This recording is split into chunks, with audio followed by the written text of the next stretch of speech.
Hello students. आज मैं आपको क्वेश्चनिंग स्किल के बारे में पढ़ाऊंगी। तो सबसे पहले हम इसकी परिभाषा देख लेते हैं और इसके अंदर हम क्या क्या चीज़ पढ़ने वाले हैं वो हम आगे जैसे जैसे हम आगे बढ़ेंगे आपको हम बताते जाएंगे कि हम इसमें और क्या क्या पढ़ेंगे। मेनली हम जो माइक्रो टीचिंग की स्किल्स होती हैं उनमें हम उसको थोड़ा सा, कोई भी स्किल है तो उसको पहले थोड़ा सा समझते हैं कि वो क्या होती है, उसके द्वारा हम क्या सीखना चाहते हैं। और सेकेंडली मेन सबसे मोस्ट इम्पॉर्टेंट पार्ट इसका होता है घटक, मतलब कि कंपोनेंट्स मतलब होते हैं कि ये आपको जब हम स्किल की प्रैक्टिस करते हैं तो आपको ये काम आते हैं। तो हम सबसे पहले इसकी परिभाषा देख लेते हैं। प्रश्न कौशल का मतलब होता है कि जैसा कि नाम से ही जाहिर है कि प्रश्न पूछा जाता है और उसको हमको प्रैक्टिस करनी रहती है। प्रश्न हमको किस तरह से पूछना चाहिए और उसकी प्रैक्टिस कैसे करनी चाहिए, उसके लिए हम थोड़ा सा इसको देख लेते हैं। प्रश्न कौशल निर्धारित विशिष्टताओं पर प्रश्नों की रचना करने की प्रक्रिया एवं कक्षा में प्रश्नों को उचित रूप से पूछने की कला है। मतलब जब भी हम अपनी क्लास में होते हैं, एक्चुअल क्लास में होते हैं, तो बच्चों से हम इंटरेक्शन करते हैं, बीच बीच में हम व्याख्या करते करते हम प्रश्न भी पूछे जाते हैं। तो प्रश्न पूछने की जो प्रश्न निर्माण की जो रचना है ना, जब हम कोई प्रश्न बनाते हैं तो उसमें कैसे शब्द यूज़ करना चाहिए, कैसी व्याकरण यूज़ करनी चाहिए ताकि वो एक अच्छा सा प्रश्न बन सके, तो उसको बोलते हैं प्रश्नों की रचना करने की जो प्रक्रिया है ना। और कक्षा में प्रश्नों को उचित रूप से पूछने की कला, मतलब जब आप क्वेश्चन पूछ रहे हो तो पूछने का तरीका भी होता है उसका, किस भाव से पूछ रहे हो, कौन सी भाषा यूज़ कर रहे हो, इस तरह से कितनी स्पीड से पूछ रहे हो, पॉज दे रहे हो, कोई शब्द ज़ोर से बोल रहे हो, इस तरह से बहुत सी चीज़ें होती हैं जिससे हम उसको करते हैं। ठीक है, अब हम देखते हैं इसके अंदर मेन दो चीज़ें होती हैं, है ना। प्रश्नों की संरचना, जैसे इसमें परिभाषा में ही हमने देखा था कि प्रश्नों की हम रचना करते हैं और सेकेंडली हम फिर रचना कर लेते हैं, तो फिर हम उस प्रश्न को कक्षा में पूछते हैं। ठीक है, तो हम इन दोनों के बारे में थोड़ा थोड़ा समझेंगे कि ये होते क्या है, प्रश्नों की संरचना होती क्या है ना, फिर प्रश्नों का कक्षा में कैसे पूछा जाता है। तो प्रश्नों की संरचना में से तात्पर्य होता है रचना या बनाना, है ना, प्रश्नों को बनाना। जैसे कि आपको बहुत सोच समझ के ये चीज़ बनानी पड़ती है। प्रश्न बनाना इतना सरल नहीं होता है ना। आपको बहुत इसके लिए सोचना पड़ता है। प्रश्न का स्वरूप कैसा है, भाषा कैसी है, विषय वस्तु से प्रश्नों का संबंध, मतलब जो भी आप कंटेंट आपने पढ़ाया है उससे रिलेटेड ही प्रश्न होने चाहिए। ठीक है, जो भी आपने व्याख्या की है पहले क्लास में वही। और प्रश्नों का स्तर, ये सारी चीज़ें इसके अंदर सम्मिलित होती हैं। जब हम प्रश्नों का निर्माण करते हैं, जब प्रश्न बनाने बैठते हैं हम, तो किस तरह से प्रश्न बनाने चाहिए, प्रश्नों का हमको स्वरूप देख लेना चाहिए, भाषा देख लेनी चाहिए किस तरह की लेना है। वही प्रश्न ले जो कंटेंट से रिलेटेड हो, उससे संबंधित हो, और प्रश्नों का स्तर कैसा है, ये सारी चीज़ें हम प्रश्नों की संरचना के अंतर्गत देखते हैं। अब नेक्स्ट हम देखते हैं कक्षा में प्रश्न किस तरह से पूछे जाते हैं। कक्षा में जब भी हम प्रश्न पूछना है तो वो भी एक प्रकार की कला होती है। इसका संबंध संप्रेषण से, मतलब कम्युनिकेशन से। आप कम्युनिकेट करके ही पूछते हो ना किसी से, आप बोलोगे फिर कोई आपका सुनेगा, फिर वो उसको सोचेगा और फिर वो उत्तर देगा, है ना। तो आप प्रश्न पूछेंगे, उसके बदले में आपको उत्तर मिलेगा। तो इस प्रकार से संप्रेषण होता है। संप्रेषण में हम क्या, पूछने की गति, शिक्षक की आवाज़, है ना, कहाँ से आ रही है, किस तरह से आ रही है आवाज़।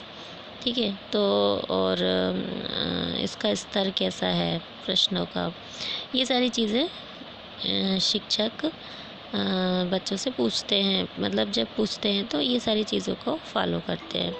ठीक है, तो इसमें आपको इसमें आपको इन दो चीज़ों का ध्यान रखना है, प्रश्नों की संरचना और कक्षा में प्रश्न पूछना। ठीक है, अब प्रश्न कौशल को हम कंपोनेंट्स के नज़र से देखते हैं कि प्रश्न कौशल में क्या क्या कंपोनेंट्स होते हैं।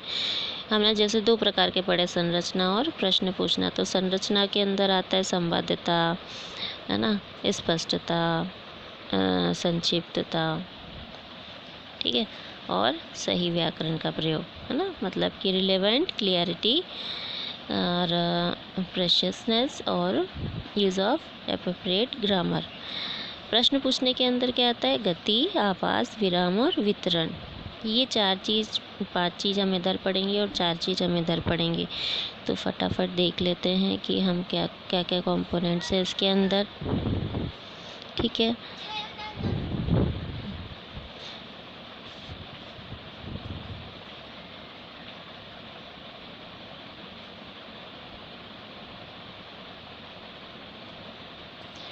ठीक है, प्रश्नों की संरचना संबंधी घटकों की व्याख्या। तो सबसे पहले हम ये देखेंगे रिलेवेंस, संबद्धता। ठीक है, संबद्धता मतलब कि प्रश्न, आप जब भी कोई प्रश्न बना रहे हैं तो उसका आपकी पाठ्य वस्तु से संबंध होना चाहिए, है ना। आपके जो भी कंटेंट है उसके से संबंधित ही प्रश्न होने चाहिए, कोई से भी प्रश्न नहीं होने चाहिए। जैसे आपके उदाहरण देखिए, संज्ञा किसे कहते हैं, तो बच्चे ने आंसर दे दिया। सेकंड आपका क्वेश्चन है, संज्ञा क्या, उदाहरण दीजिए। ठीक है, ये भी सही है, ठीक चल रहा है, आपने पूछ लिया, उसने उत्तर दे दिया। तीसरे में देखिए, शिक्षक, वाह उदयपुर तो झीलों का शहर है, क्या आपने देखा है। इस तरह के क्वेश्चन तो बच्चा हाँ कर रहा है ना। तो क्या बहुत सुंदर है क्या शहर, इस टाइप के क्वेश्चन। जो ये 3 और 4th वाला क्वेश्चन है, इस तरह के क्वेश्चन आपको नहीं करने चाहिए, है ना, क्योंकि ये आपके कंटेंट से रिलेटेड नहीं है। आप दूसरी बातें करने लगे, है ना, जनरल बातें करने लगे, जनरल क्वेश्चन पूछने लगे, ये चीज़ आपको नहीं करनी है। इसमें भी वही सब लिखा हुआ है कि आपको फर्स्ट और सेकंड का जो विषय से संबंधित है वही इसी टाइप के आपको क्वेश्चन पूछना है, थर्ड और फोर्थ टाइप के नहीं पूछना है। तो आपको समझ में आ गया होगा कि संबद्ध मतलब रिलेवेंस मतलब कि क्या होता है ना। पाठ्य वस्तु से रिलेटेड ही क्वेश्चन आप पूछेंगे, इधर उधर की फालतू क्वेश्चन नहीं पूछना चाहिए। सेकंड आप देखेंगे, संक्षिप्त एवं सटीक। ठीक है, सेकंड पॉइंट है हमारा, सेकंड जो कंपोनेंट है वो है संक्षिप्त और सटीक होना चाहिए। जो भी आपके प्रश्न हो संक्षिप्त होने चाहिए, बहुत लंबे चौड़े नहीं होने चाहिए, और एकदम सटीक हो, मतलब कि जो आपको पूछना है एक्चुअल में वही पूछिए, घुमा फिरा करना पूछिए, है ना। तो ये भी हम देख लेते हैं, इसका एक एग्जाम्पल देख लेते हैं। जैसे कि इसमें, क्या आप बता सकते हैं कि राष्ट्रपति का नाम क्या है, भारत के प्रथम नागरिक हैं जो, है ना। तो इस टाइप के जो घुमा फिरा के क्वेश्चन पूछ रहे हैं आप, ऐसा ना पूछें।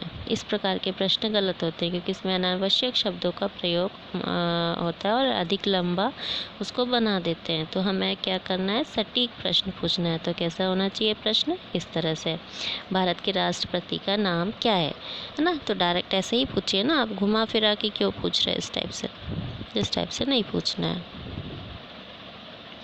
ठीक है, थर्ड है आपका क्लैरिटी। क्लैरिटी मतलब कि हमारी जो प्रश्न की भाषा है उससे हमारी क्लैरिटी का मतलब है कि हमारे प्रश्न की जो भाषा है इस प्रकार होनी चाहिए कि जो गलत शब्दों का प्रयोग इसमें ना हो, है ना, अच्छे और सही शब्दों का प्रयोग हो। बहुत ज़्यादा जटिल भाषा भी नहीं लेनी है कि बच्चों को समझ में ही ना आए, है ना। सरल भाषा हो और स्पष्ट भाषा हो, क्लियरिटी है उसमें। जैसे कि हम उदाहरण देखते हैं, बेरोजगारी के साथ साथ सामाजिक दुष्प्रभाव कैसे पनपने लगे। तो ये थोड़ा सा अजीब सा क्वेश्चन लग रहा है ना। इसकी जो संरचना है वो जटिल है, भाषा क्लिष्ट है, इसलिए सभी बच्चों को ये समझ में नहीं आ सकती। तो आप इस प्रश्न को दूसरी तरह से पूछ सकते हो, जैसे ये, बेरोजगारी के कारण समाज में क्या बुराइयां आई हैं। तो ये एक सिस्टमेटिक भी है और भाषा भी इसकी सही है, सरल भाषा, ताकि बच्चों को समझ में आ जाए। इस प्रकार से हम जो प्रश्न की भाषा है ना। छात्रों के बौद्धिक स्तर के अनुसार होनी चाहिए, जो भी उनका लेवल है बुद्धि का उस हिसाब से प्रश्नों की भाषा होनी चाहिए। ठीक है, ये भी आपने देख ली, क्लैरिटी भी देख ली। अब हम नेक्स्ट देखेंगे सही व्याकरण का प्रयोग। यूज़ ऑफ एप्रोप्रिएट ग्रामर, मतलब ग्रामर भी सही होनी चाहिए। आप जो शब्द बोल रहे हो वो टूटा फूटा ना हो या कुछ गलत सेंटेंस ना बोल दें आप, है ना। जो भी आप प्रश्न बना रहे हो, जैसे कि इसमें उदाहरण दिया है, जैसे पानीपत का द्वितीय युद्ध कब होता है ना। इसमें काल गलत है। कैसा, जो पानीपत का द्वितीय युद्ध कब होता है, अब ये होता है या होती है, जो भी है ना। तो इस टाइप सी चीज़ों को देखना है आपको कि किस तरह से है ये प्रश्न में यहाँ पर काल का उल्लेखन, तो कब होता है, मतलब होता है या कुछ और बोलना चाहिए था उसको, यहाँ पर हुआ था या कब हुआ, इस टाइप से बोलना चाहिए, है ना। क्योंकि ये भूतकाल की बात है, होता है मतलब ये तो वर्तमान काल में बोल रहे हैं। ठीक है, इस प्रकार सेकंड प्रश्न देखेंगे आप, बेरोजगारी के कारण का उल्लेख कीजिए। यहाँ पे वचन का प्रयोग नहीं है सही तरह से, बेरोजगारी के कारण का उल्लेख। अब कारण तो इसमें नहीं हो सकते ना, बहुत बेरोजगारी के तो बहुत सारे कारण होते हैं, तो आपको क्या लिखना चाहिए, वचन गलत है, इसमें एक वचन लिया गया है, जबकि क्या बोलना चाहिए आपको, बेरोजगारी के कारणों का उल्लेख कीजिए। यहाँ पे कारण की जगह क्या आ जाएगा, कारणों का उल्लेख कीजिए ना। तो इस तरह से हम छोटी छोटी बहुत सारी ग्रामेटिकल मिस्टेक करते हैं इन जनरल, तो हमें इन चीज़ों का ध्यान रखें, क्योंकि हम टीचर बनने जा रहे हैं और हमको प्रश्न स्किल, है ना, क्वेश्चनिंग स्किल की प्रैक्टिस करनी है। इसलिए इन चीज़ों का हमें बहुत ज़्यादा ध्यान रखना है, ग्रामेटिकल मिस्टेक ना हो। ठीक है, अब ये थर्ड में तो ये तो बहुत सिली मिस्टेक है ना, राम कहाँ जाती है, ये तो सभी को समझ में आ गया होगा, तो इस टाइप से आपको नहीं बोलना है। तो ये हो गए आपके प्रश्न में जो संरचना होती है, प्रश्न की संरचना का तरीका, है ना। अब हम दूसरा पॉइंट देखेंगे, जिसमें हमने कहा था कि दो तरह के लिए थे ना, एक तो प्रश्नों की रचना करना और एक दूसरा कक्षा में हम प्रश्न कैसे पूछते। तो हमने अभी क्या पॉइंट देखे, 4 प्रश्नों की संरचना करना के अंतर्गत हमने 4-5 पॉइंट पढ़े। अब हम पढ़ेंगे कक्षा में प्रश्न पूछे जाते हैं तो किस प्रकार से उसको पूछने का वे कैसा होना चाहिए, कैसी भाषा होनी चाहिए, है ना, किस तरह की गति होनी चाहिए, आवाज़ कैसी होनी चाहिए, विराम कैसे होना लगना चाहिए, वितरण कैसे होना चाहिए उस चीज़ का, ये सारी चीज़ें हम देखेंगे। तो सबसे पहले देखते हैं हम गति। गति से तात्पर्य क्या है इनका कि पूछने में लगाया गया समय, ऐसा भी ना हो कि वो बहुत धीरे धीरे बोल रहे हो, तो उसमें क्या होता है कि कंटिन्यूटी ब्रेक हो जाती है ना। बच्चा फिर ध्यान इधर उधर उसका भटकने लगता है, कहीं बोर्ड पे देखने लगता है, कहीं खिड़की के बाहर देखने लगता है। इसलिए आपको उसकी गति सही रखना है। ऐसा ही नहीं कि बहुत धीरे धीरे बोल रहे, ऐसा नहीं कि इतनी जल्दी जल्दी बोल दिया कि बच्चा समझ ही नहीं पाया कि आप क्या बोल दिया 1 सेकंड में आपने इतना सारे शब्द, है ना। तो ये चीज़ आपको ध्यान रखनी है। सबसे महत्वपूर्ण बात है कि पूछने की जो गति है छात्रों की मानसिक योग्यता पर निर्भर करती है। जो भी मानसिक योग्यता है छात्रों की उस पर निर्भर करती है। इस प्रकार जो प्रश्न पूछे जाते हैं तो बच्चों को समझ में नहीं आता, इसलिए मानसिक योग्यता का ध्यान रखना है। इसलिए लेवल का भी बच्चों का ध्यान रखना है कि किस लेवल की कक्षा में आप कौन से क्वेश्चन पूछ रहे हैं। ठीक है, अब इसमें उदाहरण देख लेते हैं। उदाहरण, स्मृति स्तर के प्रश्न की गति व्याख्या स्तर के प्रश्न की गति से तीव्र हो सकती है। मतलब जो इसमें तीव्र हो सकती है, थोड़ा सा मिस्टेक है इसमें। जब हम मेमोरेबल टाइप के जो क्वेश्चन होते हैं, मतलब जहाँ पे बच्चों को सोचने पे मजबूर कर दिया जाता है, ऐसा प्रश्न हम उसके सामने रखते हैं कि बच्चा सोचने लगता है।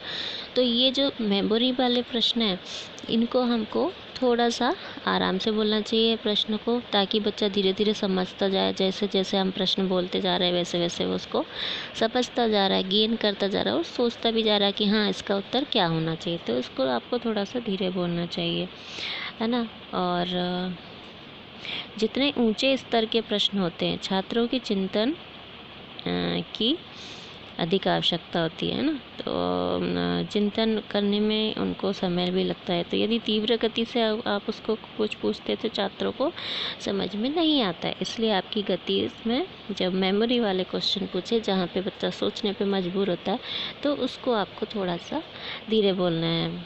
मतलब धीरे मतलब ये ऐसा नहीं कि मैं जैसे बोल रही हूँ धीरे, ऐसे नहीं। क्लास में सभी बच्चे रहते हैं तो आपको पीछे तक आपकी आवाज़ जानी चाहिए, इस तरह से। मतलब आप आवाज़ की तीव्रता तो ज़्यादा होनी चाहिए लेकिन स्पीड कम होनी चाहिए, है ना। इस तरह से बोल रही हूँ मैं, ठीक है।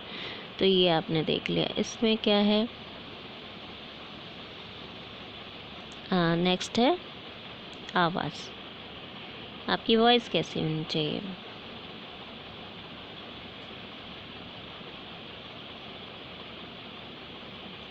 हाँ, तो वॉइस कैसी होनी चाहिए आपकी। एक मिनट,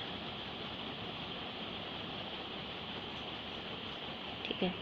आपकी वॉइस कैसी होनी चाहिए, छात्रों को सुनने और समझने में आए, इस तरह से आपकी वॉइस होनी चाहिए कि जो पीछे छात्र बैठा है वहाँ तक आपकी आवाज़ होनी चाहिए। बहुत ज़्यादा धीमी भी नहीं होनी चाहिए कि नहीं सुनाई दे, और बहुत ज़्यादा कर्कश भी नहीं होनी चाहिए कि बहुत ज़्यादा बहुत ज़्यादा नॉइज़ हो रहा है इस टाइप की कि बाहर तक आवाज़ जा रही है। 4-6 क्लास तक कि सर पढ़ा रहे हैं, कोई भी समझ में आ जाएगी कि सर ये मैडम वो वाली मैडम पढ़ा रही है, इस तरह से भी नहीं होना चाहिए। हाँ, और बहुत ज़्यादा धीमा भी नहीं होना चाहिए, है ना। आपकी आवाज़ इतनी हो कि पीछे तक के बच्चा सुन ले उसको आराम से। और वॉइस में क्या होना चाहिए, उतार चढ़ाव समय समय पर होने चाहिए।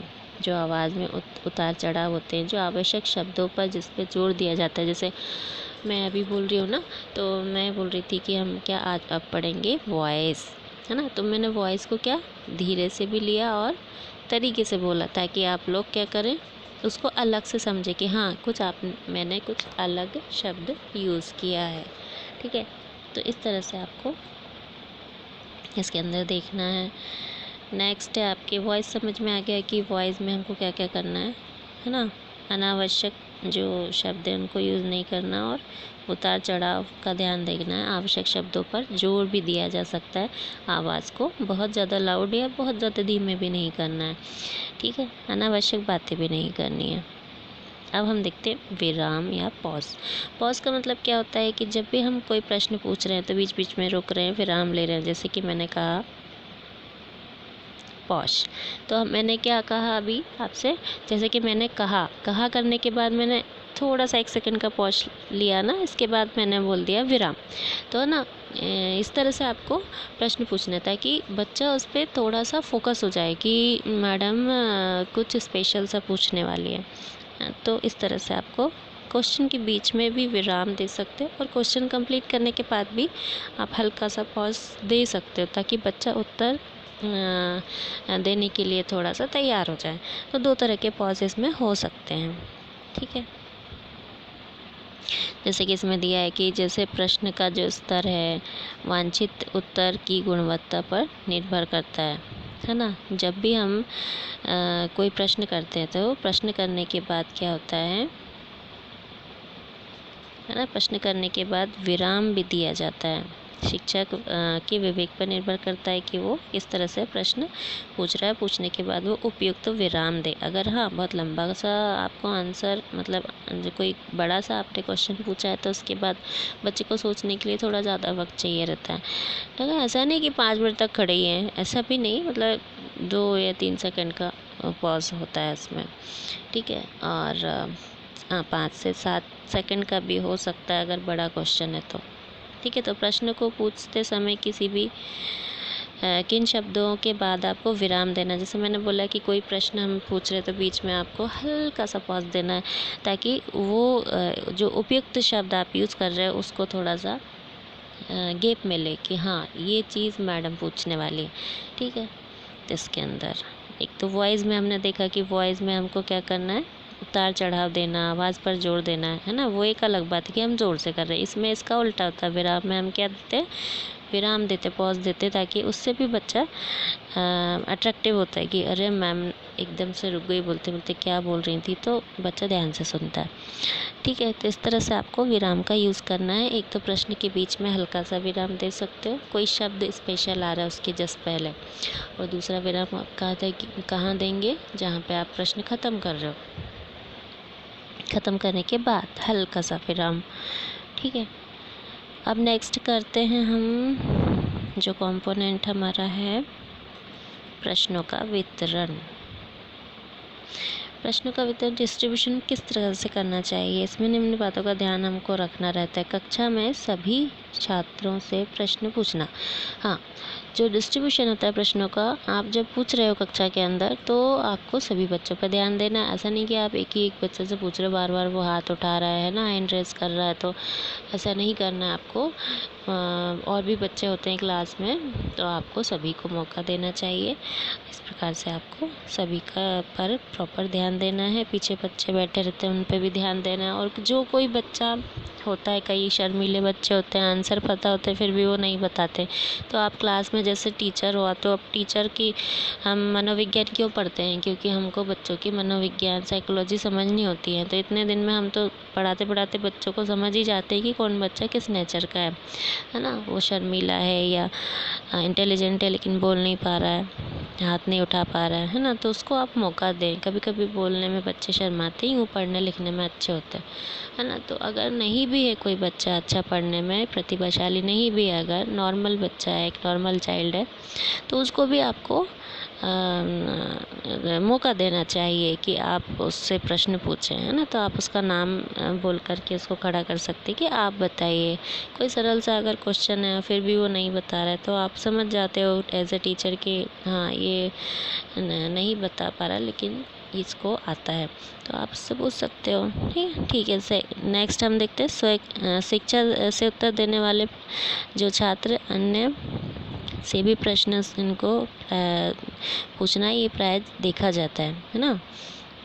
क्या देखा जाता है कि शिक्षक आगे बैठने वाले बच्चों से ज़्यादा पूछते हैं, जबकि हमको सारे बच्चों पर ध्यान देना है। कक्षा में सभी बच्चे जो सब जगह बैठे रहते हैं, तो उन पे सभी पे आपको ध्यान देना है, ताकि इससे अधिगम सक्रिय बच्चा, मतलब वो कॉन्शियस रहेगा कि अरे मैम हमसे भी पूछ सकती हैं, है ना। हाथ नहीं उठाएंगे तो भी कोई से भी बच्चे से भी पूछ सकती हैं, तो बच्चा ध्यान से आपके प्रश्न को सुनेगा। ठीक है, अगर आप सभी पर ध्यान देंगे तो हमने इस प्रकार क्या क्या पढ़ा, गति, विराम पढ़ लिया, आवाज़ पढ़ ली, ये घटकों का इस्तेमाल हमने देखा। प्रश्नों का वितरण, है ना, जो हम कक्षा के अंतर्गत जो प्रश्न पूछने का जो तरीका होता है, उसमें ये 4 घटकों का यूज़ करते हैं। अब हम देखेंगे कि सावधानियाँ क्या क्या बरतनी चाहिए। प्रश्न पूछते समय स्पष्ट रूप से पूछना चाहिए, सरल होने चाहिए प्रश्न। आपको बार बार प्रश्नों की पुनरावृत्ति नहीं करना है कि आपने एक बार बोल दिया, चलो कोई बच्चा नहीं सुन पाया तो आपने दोबारा रिपीट कर दिया, लेकिन आपको बार बार एक ही क्वेश्चन रिपीट नहीं करना चाहिए। और जब भी आप क्वेश्चन रिपीट करो तो उसकी संरचना नहीं बिगड़नी चाहिए। मतलब जिस तरह से आपने पहला वाला क्वेश्चन पूछा, वही उसके ना तो शब्द आप चेंज करिए, ना उसकी संरचना में कुछ परिवर्तन करिए। एज इट इज़ आपको वही क्वेश्चन पूछना है, अगर पुनरावृत्ति कर भी रहे हो तो, है ना। ठीक है, तो उसकी जो भाषा है उसमें परिवर्तन नहीं होना चाहिए, स्ट्रक्चर में परिवर्तन नहीं होना चाहिए, है ना। चलिए, ये हो गया आपका। अब नेक्स्ट प्रश्नों की संरचना में ध्यान रखने योग्य बातें। इसमें क्या होता है, सबसे पहले हम देखते हैं कि हम जो भी प्रश्न बना रहे हैं, जब हम प्रश्न बनाते हैं उस समय ध्यान क्या क्या रखना है संरचना बनाते समय, कि प्रश्न ऐसे प्रश्न नहीं बनाना जिसमें हाँ नहीं का उत्तर मिले, है ना। इस टाइप से प्रश्न नहीं बनाने आपको बिल्कुल भी। जैसे इसमें उदाहरण दिया है, क्या गैस अधिक स्थान घेरती है, तो बच्चा तो हाँ बोलेगा या ना बोलेगा, है ना। तो हमको इस तरह से क्वेश्चन नहीं बनाने हैं जिसमें हाँ नहीं वाले उत्तर मिलते हों।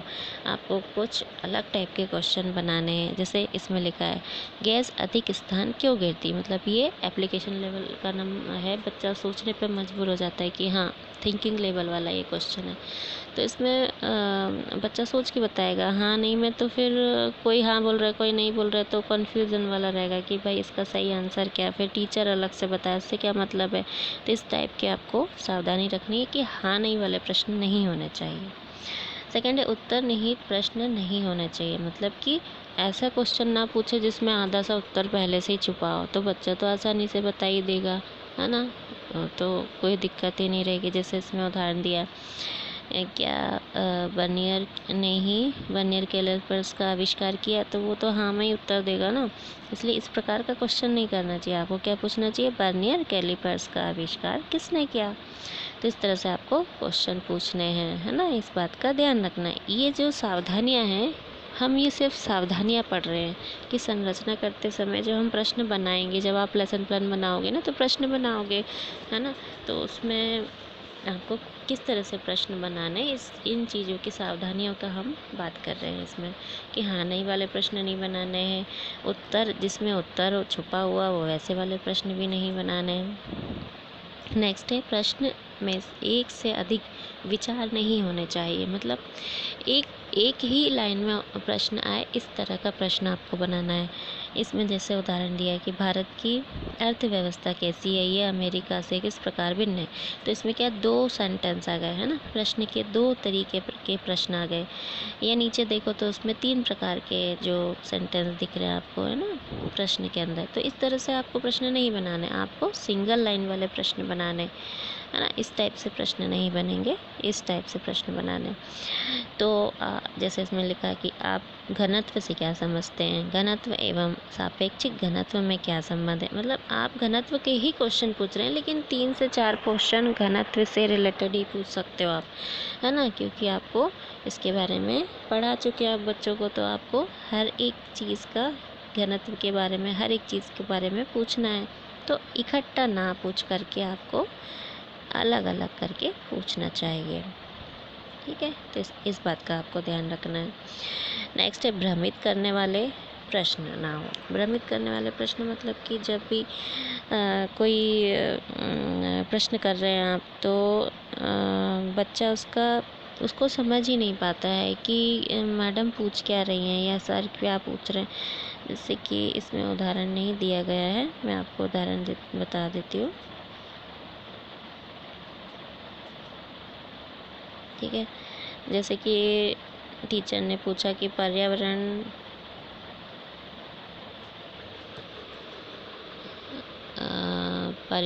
की क्या उपयोग, पर्यावरण क्या होता है। तो पर्यावरण मतलब कि आप ऐसे पूछो ना कि पर्यावरण की परिभाषा दीजिए, या पर्यावरण शब्द से आप क्या समझते हैं, है ना। तो ऐसे ही कोई क्वेश्चन भ्रम वाले ना पूछें, जिससे कि जैसे आपने पूछ लिया कि भारत के राष्ट्रपति क्या करते हैं। तो अब राष्ट्रपति की तो मतलब क्या करते हैं से मतलब उसका, या तो आप पूछो कि भारत के राष्ट्रपति कौन है, या आप ये पूछ लो कि भारत के राष्ट्रपति के क्या कार्य हैं, है ना। थोड़ा संरचित वाला पूछो, ऐसा ना पूछो भ्रमित वाला कि बच्चा कंफ्यूज हो जाए कि मैडम पूछना क्या चाह रही है। तो इस तरह से आपको जो क्वेश्चन बनने चाहिए वो भ्रमित वाले नहीं होने चाहिए, सिस्टमेटिक वे में होने चाहिए, स्पष्ट होने चाहिए। नेक्स्ट हम देखेंगे इसमें प्रश्न कौशल संबंधी पाठ्य योजना। अब ये देखिए, इसमें घटक नहीं लिखे हुए हैं ये वाली पाठ्य योजना में। मैं आपको दूसरी पाठ्य योजना बाद में बता दूंगी क्लास में। अभी आप यही देख लीजिए कि क्वेश्चन किस टाइप से बनाना है। इसमें घटक कहाँ पर यूज़ करने हैं वो नहीं बताया गया है, ठीक है। तो आप देख लीजिए, प्रकरण है इसका विज्ञान में परावर्तन। तो इसमें शिक्षक क्वेश्चन कर रहे, परावर्तक को परिभाषित कीजिए। तो ये स्पष्ट है, और आपके क्या है, इसमें कंटेंट से रिलेटेड है, जो आपने पढ़ाया वही क्वेश्चन पूछ रहे हो आप, ठीक है। ये उसने आंसर दे दिया बच्चे ने। फिर परावर्तन व विसरण में क्या अंतर है, तो ये आपने पूछ लिया, है ना। फिर शिक्षक ने नेक्स्ट क्वेश्चन किया, आपतन कोण किसे कहते हैं, है ना। फिर नेक्स्ट क्वेश्चन किया, आपतन कोण व परावर्तन कोण में क्या संबंध है। अच्छा, इसमें आप क्वेश्चन कर रहे हैं और बच्चा आंसर दे रहा है, तो आपने जैसे पुनर्बलन स्किल सीख लिए है ना, इन्फोर्समेंट स्किल सीख लिए, तो आप क्या करोगे, आपके ऑब्वियसली निकल ही जाएगा मुँह से गुड या वेरी गुड। तो कोई दिक्कत नहीं, आपने प्रैक्टिस की है तो अच्छी बात है, अगर वो निकल रहा है तो उसमें कोई दिक्कत नहीं है। लेकिन इसमें मेनली क्या है, प्रश्न की संरचना और प्रश्न के बोलने का तरीके पे ही आपकी टेली लगेगी इसमें, ठीक है। तो इस चीज़ का ध्यान रखिए कि क्वेश्चन किस तरह से बनाने हैं। मैंने जो आपको बताया अभी, घटकों को किस तरह से यूज़ करना है। है ना। नेक्स्ट देख लीजिए और भी हैं। फिर इन्होंने ड्रॉ करके बताया, तो सब अपनी कॉपी में तो ड्रॉ नहीं कर सकते क्योंकि हमें अभी क्लास नहीं चल रही है, ऑनलाइन चल रहा है हमारी क्लासेस प्रैक्टिस। तो हमको आप जो बोर्ड यूज़ करते हैं ना डेली, जो प्रेजेंटेशन करते हो तो ये आप ऐसे चित्र भी बना करके क्वेश्चन पूछ सकते हो। अगर ये तो मैथ्स का या बायो का है या मैथ्स का है ना, या कोई अगर आप हिंदी या कुछ और पढ़ा रहे हो तो उसमें आप तो ग्रामेटिकल अगर कुछ पढ़ा रहे हो तो वो बात अलग है। बाकी जहाँ पर चित्र के द्वारा आप क्वेश्चन पूछ सकते हो वहाँ पे चित्र भी आप बोर्ड पर बना दो और उससे रिलेटेड क्वेश्चन बहुत सारे बन सकते हैं, है ना। जैसे ये कोण के बारे में फिजिक्स टाइप का जो क्वेश्चन है, और मैथ्स में भी बहुत सारे ऐसे ज्योमेट्री वगैरह होती है जिसमें बहुत सारे चित्र बनते हैं और उसके क्वेश्चन भी बहुत सारे बन जाते हैं। तो आपको इस तरह से मतलब 15 से 20 क्वेश्चन ऐसे बनाने हैं, क्योंकि इसमें सिर्फ क्वेश्चन ही करने हैं और कुछ भी नहीं करना है, ठीक है। तो आपको क्वेश्चन ऐसे 15 से 20 क्वेश्चन आप बनाएंगे इसके अंदर, ठीक है। तो इस प्रकार का ये लेसन प्लान हुआ। अब आप देख लेते हैं निर्धारण तालिका। जो स्वमूल्यांकन तालिका है या वो आप जो ऑब्जर्वेशन स्व ऑब्जर्वेशन करते हैं ना, सेल्फ ऑब्जर्वेशन, वो तालिका में भी यही पॉइंट आएंगे। और ये जो आप किसी और को ऑब्ज़र्व करोगे तो इसमें भी यही वाली तालिका आएगी। इसमें आप ये देख लीजिए, पहले हम अभी तक तो टेली इस तरह से सिंपल वे में लगाते आए थे, लेकिन अभी हमको क्या करना है, इस तरह से टेली लगाना है। बिल्कुल नहीं, कुछ हद तक सही है, बहुत औसत सही है, बहुत हद तक ठीक है, बहुत अच्छा है ना। तो आप ये जो हमने दो तरह से पढ़े थे, प्रश्नों की संरचना के से संबंध में और प्रश्न पूछने से संबंधित। तो प्रश्नों की संरचना के अंदर हमने 5 पॉइंट पढ़े थे। ये जो 5वां पॉइंट है, प्रश्नों का स्तर एवं उपयुक्तता, इसको मैं अभी पढ़ा रही हूँ, है ना। क्योंकि ये प्रश्नों का स्तर किस प्रकार का होना चाहिए इसके बारे में हमको भी पता होना चाहिए। एक ब्लूम की टैक्सोनॉमी के आधार पर हम समझेंगे कि प्रश्नों का स्तर कैसा होना चाहिए, मतलब कि प्रश्न किस लेवल का होना चाहिए, ज्ञानात्मक होना चाहिए, बोधात्मक, जैसे हम लोग उद्देश्य बनाते हैं ना लेसन प्लान में, इस तरह से हमको प्रश्नों को भी ब्लूम की टैक्सोनॉमी के आधार पर बनाना चाहिए, ठीक है। तो वो मैं अभी आपको पढ़ाती हूँ। अब ये देख लीजिए टेबल, इसमें ये जो 5 है, तो इसमें आप जब टेली कैसे लगाएंगे, जैसे कि किसी ने प्रश्न पूछा तो वो कंटेंट से रिलेटेड नहीं, तो आप यहाँ पर एक टेली लगा दो, है ना, कि कंटेंट से रिलेटेड ही नहीं, कुछ और ही क्वेश्चन है, या कंटेंट से रिलेटेड है तो बहुत ही अच्छा दिया है, या कुछ हद तक ठीक है तो आपको 100 लग रहा है तो आपने ये दे दिया। औसत में भी हाँ नॉर्मल है कि हाँ ठीक है तो यहाँ पर दे दिया। मतलब एक क्वेश्चन पे एक ही टेली आपको लगाना। जैसे इसने एक क्वेश्चन किया तो आपको समझ में आया कि हाँ बहुत अच्छा किया, कंटेंट से रिलेटेड था, संबंधित था, तो वहाँ पे आपने एक टेली लगा दी। अब दूसरा क्वेश्चन आएगा तो आप किसी दूसरे क्वेश्चन पे उसका स्पष्ट अच्छा होगा, या हो सकता है साथ में और भी 2-3 टेली लग सकती हैं चारों की, है ना। गति में भी लग सकती है कि हाँ गति जो प्रश्न उसने पूछा संबंधित था, गति भी ठीक थी उसकी, है ना, आवाज़ भी अच्छी थी, और स्तर भी आपका औसत था, या थोड़ा बहुत कुछ हद तक ठीक रहा, व्याकरण की शुद्धता भी ठीक थी। तो आपको जो आप ऑब्ज़र्व लेने वाले होंगे ना इस बार ये वाली स्किल में, तो बहुत ज़्यादा कॉन्शियस माइंड रखना पड़ेगा आपको, बहुत ज़्यादा सतर्क होकर के आपको उसका ऑब्ज़र्वेशन करना पड़ेगा, क्योंकि आपको एक ही क्वेश्चन में बहुत सारी टेलीज लगानी पड़ेगी अलग अलग, है ना। चलिए तो इसको क्लास में हम डिस्कस कर लेंगे। और अब हम देख लेते हैं जो 5वां वाला है पॉइंट, जो हमने अभी नहीं समझाया था आपको, तो मैं आपको अभी समझा देती हूँ फटाफट कि हम प्रश्नों का स्तर किस तरह से रख सकते हैं।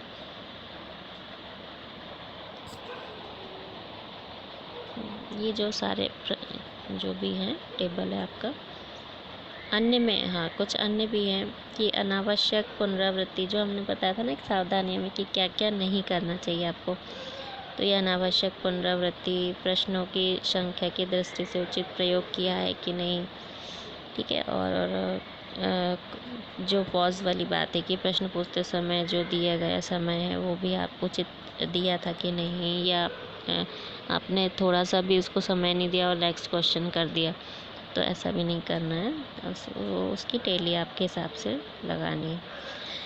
हाँ, तो हम ये आपको बता रहे थे प्रश्नों का स्तर, लेवल ऑफ क्वेश्चन कैसे होने चाहिए। ठीक है, प्रश्नों का जब हम रचना करते हैं तब हमको इस स्तर का ध्यान रखने की ज़रूरत होती है कि जब हम कोई प्रश्न बना रहे हैं तो उसकी रचना करते समय हम उसका ध्यान रखें कि बच्चों की मानसिक जो योग्यता है, उनके सोचने समझने की जितनी बुद्धि है, उस हिसाब से आपको उस लेवल को लेके चलना है। 6वीं क्लास के बच्चों को निम्न लेवल के क्वेश्चन पूछेंगे, मतलब बहुत हाई फाई उसकी क्लिष्ट भाषा नहीं होनी चाहिए, है ना। इस तरह से क्वेश्चन होने चाहिए। जैसे इसमें दिया गया है कक्षा 7वीं के लिए किस टाइप से स्तर होना चाहिए। पौधों के भाग एवं कार्य, ये प्रकरण है। तो प्रश्न क्या पूछ रहे हैं, पौधे के कितने भाग होते हैं, पौधे भोजन कैसे बनाती, वो थोड़ा सा गड़बड़ हो गया इसमें, है ना। पत्ती भोजन कैसे बनाती है, यदि पौधे की जड़ काट दी जाए तो पौधे पर क्या प्रभाव पड़ता है। इस तरह से मतलब आप सोच सकते हैं कि जब भी ये जो भी प्रश्न ऊपर दिए गए हैं ये भिन्न भिन्न प्रकार की मानसिक क्रियाओं से रिलेटेड है। मतलब पहले तो हमने भाग पूछ लिए, फिर पत्ती भोजन कैसे बनाती है ये पूछ लिया, है ना। तो ये तो थोड़ा सा सोच के बताने वाला क्वेश्चन है। और यदि हमने जड़ काट दी जाए तो पौधे पर क्या प्रभाव पड़ता है, ये मतलब एप्लीकेशन लेवल का है। मतलब कि ये बच्चा अगर करके देखेगा तो ही इसको ये आंसर आएगा, या अगर टीचर ने ये करवाया होगा क्लास में तो ही इसका आंसर दे पाएगा वो, क्योंकि ये एप्लीकेशन लेवल का मतलब अनुप्रयोग करके देखने वाला क्वेश्चन है, तभी इसका आंसर मिलेगा, है ना। नेक्स्ट चौथा क्वेश्चन है, आप कैसे सिद्ध करोगे कि जड़ भूमि से जल अवशोषित करती है और पत्ती तक पहुंचाती है। तो ये सिद्ध करने वाली जो बात है वो ये भी अनुप्रयोग या उसके विश्लेषण या सिंथेसिस वाले इसके अंदर आएगा, है ना। तो इस टाइप से मतलब बहुत सारे ऐसे स्तर होते हैं जो प्रश्न बनाने के जो स्तर होते हैं, हम देखते हैं इसके अंदर कि किस तरह से हम स्तर को बनाना चाहिए, है ना। कक्षा में शिक्षक विभिन्न स्तर के प्रश्न पूछते हैं और उनकी संरचना से ज्ञात होता है ना। जैसे उदाहरण के लिए जो प्रश्नों को हमने ध्यान से पढ़ा अभी, तो प्रश्न 3 और प्रश्न 4, है ना, प्रश्न 1 और प्रश्न 2 की अपेक्षा ऊंचे स्तर के थे, मतलब सोचने वाले थे ना। तीसरा और चौथा जो था वो सोचने वाला एप्लीकेशन लेवल का था कि हम करके देखेंगे, या ये करके देखा होगा बच्चे ने, या सोच सोच के अगर मन से ही वो बोलेगा तो उसको सोच के बोलना पड़ेगा, ज़्यादातर दिमाग लगाना पड़ेगा, है ना। तो प्रश्नों के उत्तर देने में जितनी उच्च मानसिक क्रियाओं का प्रयोग होता है, प्रश्न का स्तर उतना ही ऊंचा होता है। मतलब कि जो पहला वाला प्रश्न है दूसरे वाले से मतलब दूसरा वाला ज़्यादा उससे थोड़ा बड़ा है, और तीसरा और चौथा और भी ज़्यादा उच्च स्तर के हैं। इस तरह से आप इसको समझिए। जैसे ब्लूम की टैक्सोनॉमी है, तो ब्लूम की टैक्सोनॉमी हमने पढ़ी है सेकंड सेम में, है ना। ज्ञानात्मक, बोधात्मक, है ना, अनुप्रयोगात्मक, विश्लेषण, संश्लेषण और मूल्यांकन, ये 6 स्तर होते हैं ब्लूम के टैक्सोनॉमी के। कौन से वाले डोमेन के, कॉग्निटिव, 3 पक्ष होते हैं ना, कॉग्निटिव, साइकोमोटर और अफेक्टिव। तो साइकोमोटर डोमेन के अंदर ये सब चीज़ें आती हैं। और जो सैडलर ने बताया थे वो 7 वर्गों में बांटा था इसको, है ना। तो हम इस तरह से ब्लूम की टैक्सोनॉमी का देख लेते हैं।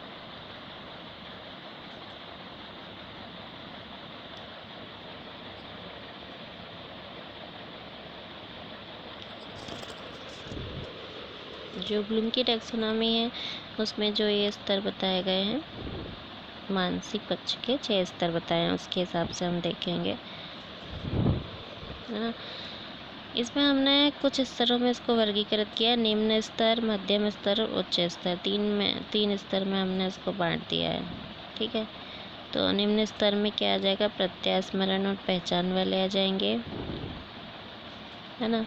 मध्यम स्तर में कोई भी क्वेश्चन का जैसे अनुवाद पूछ रहे हो आप, किसी चीज़ की व्याख्या पूछ रहे हो, अनुप्रयोग पूछ रहे हो, तुलनात्मक कुछ तुलना कर का क्वेश्चन पूछ रहे हो, किसी के साथ किसी का संबंध का क्वेश्चन पूछ रहे हो, तो वो मध्यम स्तर के प्रश्न कहलाते हैं। उच्च स्तर के प्रश्न क्या कहलाते हैं? विश्लेषण वाले, संश्लेषण वाले और मूल्यांकन वाले। तो इन चीज़ का आपको ध्यान रखना है। वो आप जब बनाने बैठोगे ना, तब आपको ये चीज़ें समझ में आएगी कि हमने कौन से स्तर का बनाया। प्रश्नों के विभिन्न स्तरों में अंतर। अब जैसे निम्न स्तर है, निम्न स्तर में प्रत्यय स्मरण, पहचान आते हैं। इसका उदाहरण देख लेते हैं हम। प्रत्यय स्मरण मतलब रिकॉल करना, रिकॉग्निशन करना। प्रत्यय स्मरण प्रश्न कैसे होंगे? पौधों के कितने भाग होते हैं? तो इन्हें कितने भाग होते हैं, ये क्या हो गया? प्रत्यय स्मरण मतलब बच्चा सोच के बताएगा कि मैम ने कितने भाग बताए थे, तो वो उसको हो गया। पहचान सेकंड जो प्रश्न है, पहचान। पौधे का कौन सा भाग भोजन बनाता है, तो वो क्या कर रहे हैं हम, कौन सा क्वेश्चन पूछ रहे हैं? पहचान बताने की। तो मतलब कि कौन से भाग में भोजन बनता है, तो वो उसकी पहचान है ना, जिस भाग में भोजन बनता है उसकी पहचान है ना, उस भाग की। तो ये चीज़ आपको समझ में आएगी कि इस तरह से क्वेश्चन बनते हैं। नेक्स्ट हम देख लेते हैं मध्यम स्तर के क्वेश्चन किस टाइप के बनते हैं? अनुवाद करना, व्याख्या करना, अनुप्रयोग, जिसमें इस तरह से अनुवाद। अब अनुवाद में कौन से वाले क्वेश्चन पूछ सकते हैं? जैसे इस चित्र में मस्तिष्क के कितने भाग दर्शाए गए हैं, तो चित्र में आप देखकर बता सकते हो, है ना। तो ये हो गया ट्रांसलेशन, मतलब आप चित्र को देख रहे हो, उसका चित्र द्वारा आप ट्रांसलेट करके अपने शब्दों में उसका उत्तर व्यक्त करोगे। तो क्वेश्चन भी इसी टाइप से आप बना सकते हो, चित्र के अनुसार, चित्र को दिखाते हुए। इसी प्रकार प्रजातंत्र से क्या अभिप्राय है? संकल्पना को अपने शब्दों में समझना। मतलब कि प्रजातंत्र से क्या अभिप्राय इन्होंने सोचा है, तो उसमें क्या व्याख्या, ये जो व्याख्या वाला है, ये चीज़ आ जाएगी इसके अंदर, है ना। ठीक है। थर्ड क्वेश्चन है, सॉरी व्याख्या नहीं है इसमें, अभी हम अनुवाद ही पढ़ रहे हैं। हाँ, अनुवाद से रिलेटेड ही है।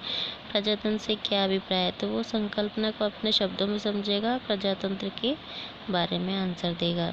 जनसंख्या वृद्धि को रेखा चित्र द्वारा प्रदर्शित कीजिए, तो शब्दों में चित्र के द्वारा वो प्रदर्शित करेगा। चित्रीय अनुवाद कर सकता है ना। रेखा चित्र द्वारा प्रदर्शित कीजिए, क्या पूछा है क्वेश्चन को कि जनसंख्या वृद्धि को रेखा चित्र द्वारा प्रदर्शित कीजिए, तो वो भी एक प्रकार का अनुवाद है कि आप रेखा चित्र बना करके उसको प्रदर्शित कर रहे हो। नेक्स्ट है व्याख्या। अब व्याख्या वाले क्वेश्चन किस तरह से बनने चाहिए, उसके अंदर आते हैं संबंध दर्शाना, एक्सप्लेनिंग करना या कंपैरेटिव करना, है ना। ये व्याख्या के अंदर ये दो चीज़ें आती हैं। तो एक्सप्लेनिंग मतलब कि संबंध दर्शाना है किसी से, तो इसमें किस टाइप के प्रश्न बनेंगे?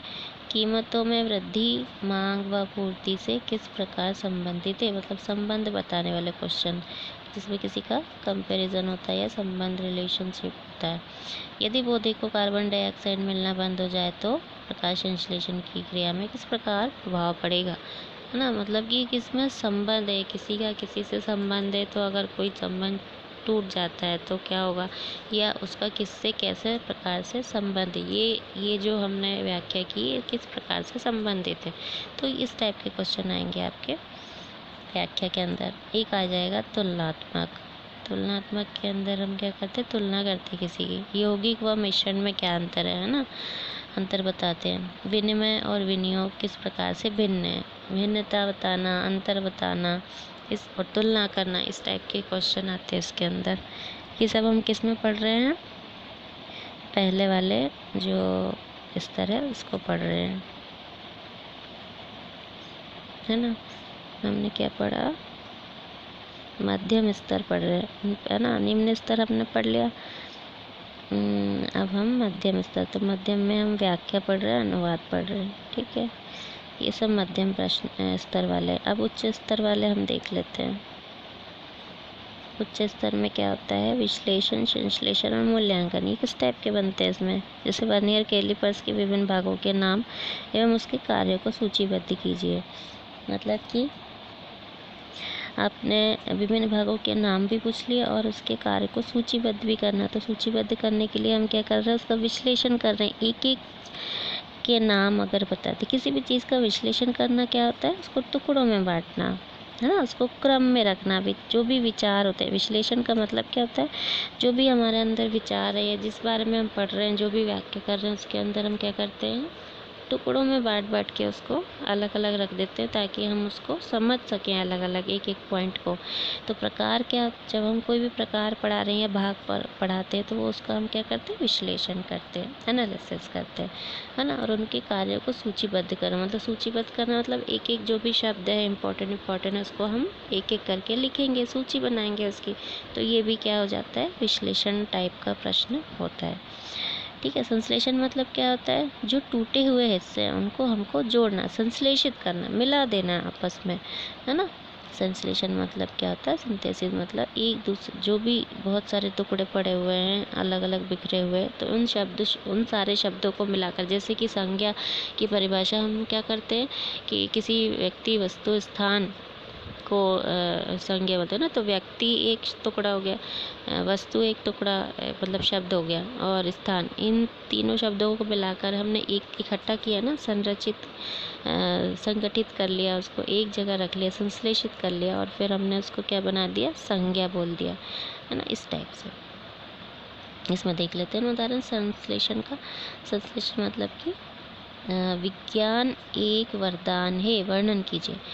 तो विज्ञान एक वरदान है, तो उसमें ये एक प्रकार का निबंध भी, जैसे हम निबंधात्मक जो प्रश्न पूछते हैं ना, तो विज्ञान एक प्रकार का वरदान है। तो अब आपको सिद्ध करना कि वरदान है, वरदान क्यों है, कैसे है।